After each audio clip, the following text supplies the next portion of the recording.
Para sa Eat Bulaga under TVJ Facebook page na may 4.2 million followers at sa It's Showtime na may 20 million followers. So sa mga nagtatanong kung bakit hindi ko daw po kino-conduct ang all the Facebook page ng Eat Bulaga ay kasi po one-on-one lamang po ang labanan po dito. Yung main YouTube channel or yung main Facebook page ng Eat Bulaga sa kasalukuyan at main Facebook page naman po ng It's Showtime. One-on-one lamang po ang labanan po dito mga kaparokya. Facebook page, YouTube channel ng TV Network at main YouTube channel ng dalawang noontime program. So ngayon mga kaparokya ay pre-recorded po ang episode ng Eat Bulaga at live naman po ang episode ng It's Showtime.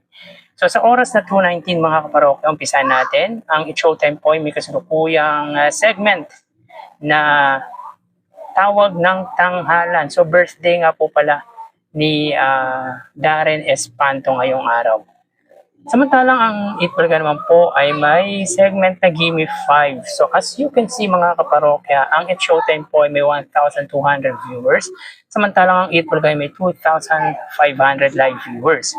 So hanggang sa oras na 2:20 PM, ang It's Showtime ay may 1,200 live viewers at ang Eat Bulaga ay may 2,500 live viewers. So dito may kita po natin ang pagitan ng dalawang noontime program po.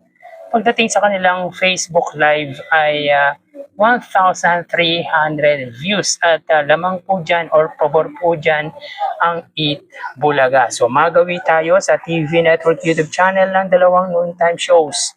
So ito po ang huling segment ng It's Showtime at ng Eat Bulaga. Ang Gimme 5 para sa Eat Bulaga at tawag ng tanghalan para naman po sa It's Showtime. So sa oras na 2:20 mga kaparokya para sa GMA Network or para sa It's Showtime under GMA Network YouTube channel na may 41.2 million subscribers. At para naman po sa Eat Bulaga under TV5 YouTube channel na may 2.8 million subscribers. So sa oras na 2:21 PM, ito po yung last minute mga kaparokya ng views ng dalawang noontime program. Ang It's Showtime po ay may 39,000 views under GMA Network. Ang Eat Bulaga naman po under TV5 ay mayroong 14,000 viewers. So ulitin natin mga kaparokya as of 2:21 PM. Ang It's Showtime under GMA Network, sila po ay may 39,000 viewers. At ang Eat Bulaga naman po under TV5 ay may 14,000 viewers. So may kita po natin mga kaparokya na ang layo ng pagitan ng dalawang TV Network YouTube channel.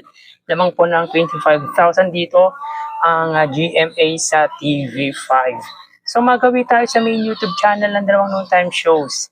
Para po sa It's Showtime under ABS-CBN It's Showtime na may 2.8 million subscribers at sa Eat Bulaga naman po under Eat Bulaga TVJ YouTube channel na may 1.82 million subscribers. So sa oras na 2:22 PM, ang It's Showtime, sila po ay may 66,000 viewers. Ang Eat Bulaga naman po, sila ay may 100 live viewers or 100,000 live viewers. So again sa oras na 2:22 PM, ang It's Showtime po, sila ay may 66,000 viewers at ang Eat Bulaga naman po ay mayroong 100,000 viewers. So may kita nyo mga parokya na present nga po si Vice Ganda, samantalang sa It's Showtime parang wala po si Vong Navarro at Jong Hilario. Di po natin masyadong napanood ang It's Showtime ngayong araw. So bali ang total na nakuha ng dalawang noontime shows ay ang total na nakuha ng It's Showtime ay 106 total views at ang Eat Bulaga ay 116,000 total views.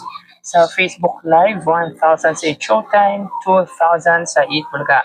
Sa TV Network YouTube channel, 13,000 sa GMA, 14,000 naman po sa TV5 at sa main YouTube channel, 66,000 sa It's Showtime at 100,000 naman po para sa Eat Bulaga. So again, 106,000 total views ang nakuha ng It's Showtime at 116,000 views naman po para sa Eat Bulaga. So dito ay lamang ng 10,000 views ang Eat Bulaga sa It's Showtime. Medyo dikit po yan mga kaparokya yung views online ng dalawang noontime show. So Yan po ang lumalabas sa kanilang online viewership as of 2:24 p.m. Magpapaalam na po tayo mga kaparokya. Magsisingat po tayo palagi. Thank you and God bless.